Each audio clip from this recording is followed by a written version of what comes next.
পছন্দ করে অন্য সময় অপছন্দ আল্লাহ করেন। কারণ রোজাটা হচ্ছে আল্লাহ কাছে অত্যন্ত দামি একটা ইবাদত, যেটা আমার আপনার জন্য আল্লাহ নির্ধারণ করেছে।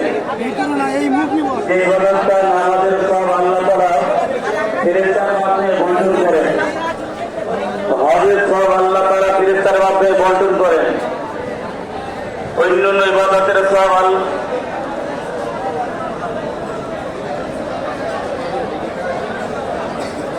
অন্যান্য ইবাদতের সব আল্লাহ তাআলা ফেরেশতাদের মাধ্যমে বন্টন করে নির্ধারণ করেন।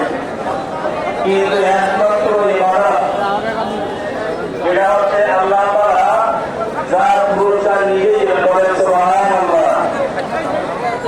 এখন আল্লাহ তাআলা কি পুরস্কার দিলেন?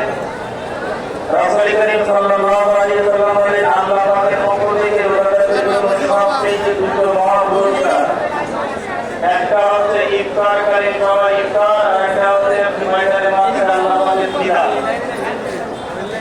যে জান্নাতি মানুষ জান্নাতে সুসংবাদ পাওয়ার পরেও তাদের চেহারা করে যারা অসম্পূর্ণতা থেকে দাঁড়িয়ে এখন কিছু একটা দরকার আল্লাহ কাছে আমাদের দেওয়া ছিল, কিন্তু আমরা এখন দেইনি।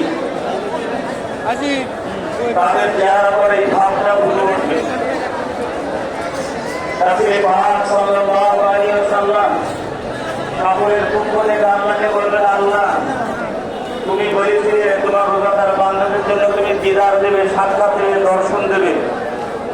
তোমার বান্দারা তোমার ঘোষিত সকল নিয়ামত পেয়েছে, কিন্তু এখন পর্যন্ত তোমার সেই ঘোষিত তোমার দর্শনের সেই মেসেজটি তোমাকে দেখেনি।